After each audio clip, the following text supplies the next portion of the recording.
Naptown Tuner here, bringing you another video. This video is going to be the $10 tool that every mechanic, every backyard mechanic, every average everyday person needs to have and needs to own. And that tool is this right here. And this isn't just any everyday cigarette lighter, phone charger, USB charger dealio. No, this little thing in the middle there, we're about to show you what that does. But first off, let me tell you the story. I sold this car like 3 years ago, this 2012 S-Line Prestige. Prestige means it has all the options. This thing's loaded out. About 3 months ago, I get a call and they say that they have to keep on jump starting the vehicle. So I figure out that the battery's very old. It looks like it's time to replace the battery. It's probably the original battery, and everything's fine for 3 months. I get a call, and that brings us up to today. He's jump starting it again. It only happened one time, but it needed jump started. So I have to sleep on it.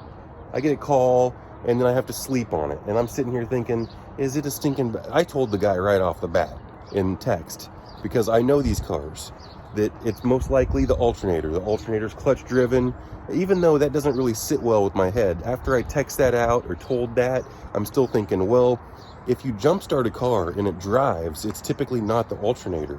Especially if you park it at a location and then the next day it doesn't start, that's typically a battery drain, which is one of the least favorite things for mechanics to deal with.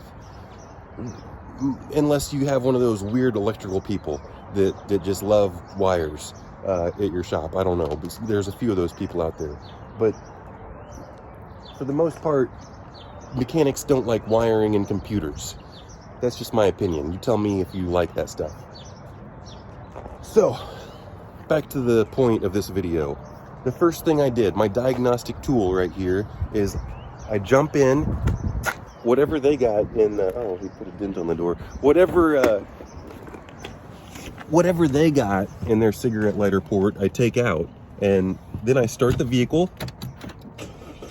And then I insert this in the cigarette lighter port. And then we're just going to take a look at it. And it's so low on voltage that it's flashing on me. I just turned the AC on, it made no difference. It's coming up a little bit, let's rev it.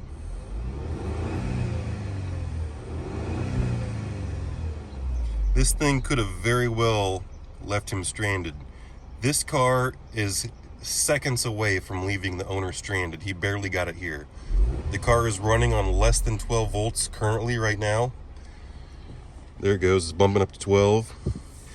Why would it do that? The only reason is this alternator, it's the original alternator, and it's not putting it out, it's not putting the correct charging voltage out. So it's as easy as that. All you have to do, I mean, you could come out with your DVO in and stuff, but I'm just saying, this is such an easy, quick tool. And look, I would think that it would be nice to have a voltmeter somewhere in your cluster or something, you know. It'd be nice to keep track of that because this thing could leave you stranded.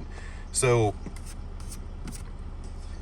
I use this in my everyday car, and I occasionally glance down at it just to make sure that my charging system is healthy. So you could do the same exact thing.